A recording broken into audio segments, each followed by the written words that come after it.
What's up, y'all? It's State of Disrepair. Welcome back. So, yesterday I sat down and listened to Periphery's newest album, A Pale White Dot.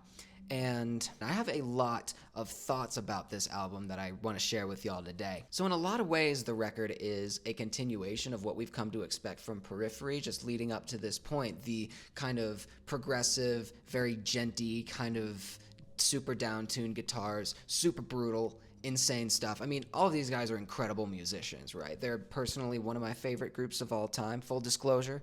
So in a lot of ways, this new album is really more of what we've come to expect from them and appreciate from them. And in a lot of ways, the album deviates from what they've done before. It's a very interesting album of contrasts. In the lead up to the release of this album, I listened to Misha Mansour on Nick Nocturnal's podcast, and he talked about how the album deals with themes of things like loneliness and humanity's place in the world. For me, that's particularly relatable because I have dealt with loneliness in the past. It's gotten better recently, but over the past year or so, I've definitely been dealing with some of that, as have a lot of people, I think. So this album, I think, really speaks to that in a very effective way and really captures, I think, the emotion of that through the sound. So sonically, the album keeps a very cohesive identity when it comes to the riffing style, the rhythms, and stuff like that.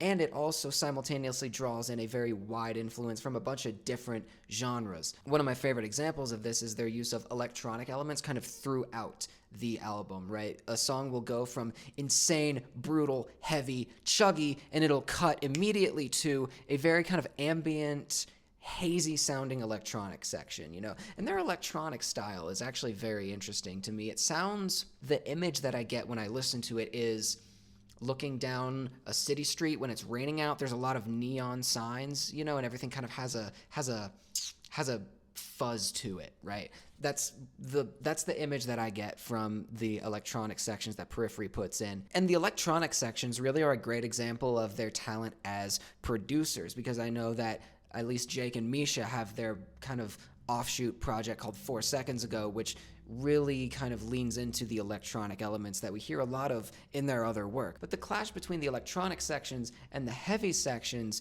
kind of exemplify the contrast between human and machine that we're really starting to see now, especially with the advent of things like AI. And Black Wall is one of the songs on the album that explicitly talks about AI. Everything on Black Wall sounds very synthetic, from the vocals to the instrumentals, and it does a great job at examining AI and our relationship with it. And vocally, the album is incredible. I gotta give Spencer his flowers for this one. Honestly, he is one of my biggest influences when it comes to anything voice related, and it's so cool to hear just the sheer amount of things that he can do with his voice, from the low growls to the highs to the mids, the cleans, everything in between, different vocal qualities even within those different ranges. And I remember seeing him post on an Instagram story a little bit ago something about listening to a lot of Bo Burnham and Tears for Fears throughout the making of this album. And again, that speaks to the wide influences that the band has drawn upon for this project. And I think this album serves as a great example of the power of a wide range of influences. And that's something that I think a lot of artists can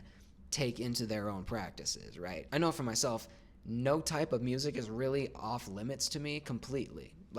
I really am one of those people, and I know it's annoying to hear, but I really am one of those people who will listen to pretty much anything, within reason, of course. But anyways, it's a great album, super well produced, and the wide range of influences that they're bringing in for this project really shines through, and it makes for an awesome sounding project. If you haven't already, what are you doing? Listen to the album, A Pale White Dot by Periphery.